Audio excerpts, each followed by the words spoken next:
This story is so telling about the establishment media in America. They did a study it's Harvard's Kennedy School of Government, and they looked at newspaper stories on the issue of waterboarding going all the way back to 1930 to now. And they found two startling facts. Between 1930 and 2004, 2004 is when we found out we were waterboarding detainees. In that time period, there was absolute clarity in the newspapers. So in that time period, the New York Times characterized waterboarding as torture or implied that it was torture in 81.5% of the articles that it covered the story. The Los Angeles Times did so in 96.3% of the articles. So when they mention waterboarding, they call it torture an overwhelming majority of the time. So between 2004 and 2008, that probably didn't change, right? Because there's the legal definition of waterboarding being torture. There's no question about it, right? That's why they were clear on it earlier. You're not going to be surprised to find out that in 2004, it changed completely. They said, in contrast, the newspapers almost never referred to waterboarding as torture. For example, the New York Times called waterboarding torture or implied it was torture in just 2 out of 143 articles. That's only in 1.4% of the articles. Los Angeles Times only referred to it as torture in 4.8% of the articles. The Wall Street Journal characterized it as torture in only 1.6% of the articles, and the USA Today never called it torture, okay, in the new time frame.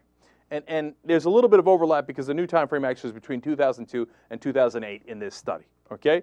So let's take the Los Angeles Times, for example. Before the Bush administration objected to calling it torture, they're calling it torture 96% of the time. After, they're only calling it torture 4% of the time, completely flipping it on its head.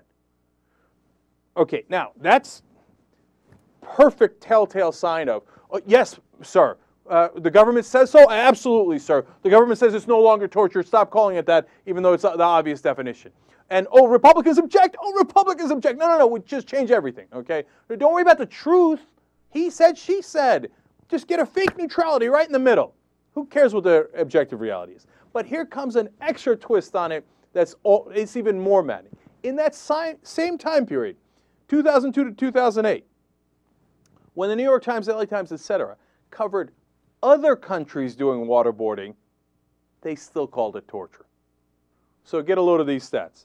New York Times, in 85.8% of the articles, when other countries did waterboarding, called it torture. When the U.S. did it, 7.69% of the time. When the United States, in the LA Times, when other countries did it, 91.3% of the articles, they called it torture. When the U.S. did it, 11.4% of the time, they called it torture. So again, flipped on its head. Okay, within the same time frame that they studied the other cases. So when somebody else does it, torture. When we do it, well, it's debatable. Come on, we're the United States. We're the shining city on a hill. Okay? Well, obviously, if we're doing it, it can't be torture. I mean, like the serious. Wait, are we doing it any differently? No, we're doing the same exact thing. So when you ask the New York Times about this, and Michael Calderon, now working for Yahoo, asked them, this is their answer. Quote, as the debate over interrogation of terrorist suspects grew post 9/11, defenders of the practice, including senior officials of the Bush administration, insisted that it did not constitute torture. Well, if the government insists, well, then obviously you should change your definition, right? They continue, when using a word amounts to taking sides in a political dispute, our general practice is to simply supply the readers with the information to decide for themselves. So you change the definition of the word because the Republicans yelled at you. There it is. That's exactly what they're saying. Well, there was a dispute over it. What could we do? Before, we used to call it a decapitation when you took somebody's head off, but the Republicans have objected, so we're now calling it head restructuring. What? But get this, there's a third twist to it. The New York Times also says, oh, we believe that waterboarding does meet the legal and moral definition of torture. The legal definition of torture, yes, we believe that. That's why we allow our opinion writers to call it torture. But I'm not asking for your opinion, dude. Okay, I'm not asking you to take sides. I'm asking you, what is the truth?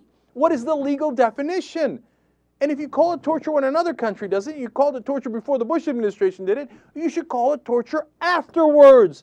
And it doesn't mean that you should say, all right, it's bad. That is for your opinion page. Now, if the American people decide, no, Bush is right, we should torture people, okay, we've become an ugly and hideous country, but that's what they've decided. I'm not asking you to rule on that. I'm asking you to keep your definitions consistent. But they're willing to bend the truth to appease Republicans and to appease the people in power. And that is why our establishment media sucks. They do not do their job. They do not give you the news. They don't give you the truth. They give you the twisted version of truth, which is somewhere between the radical right and the Democrats, which are basically center right. So there's your truth now. Pathetic. Pathetic as usual.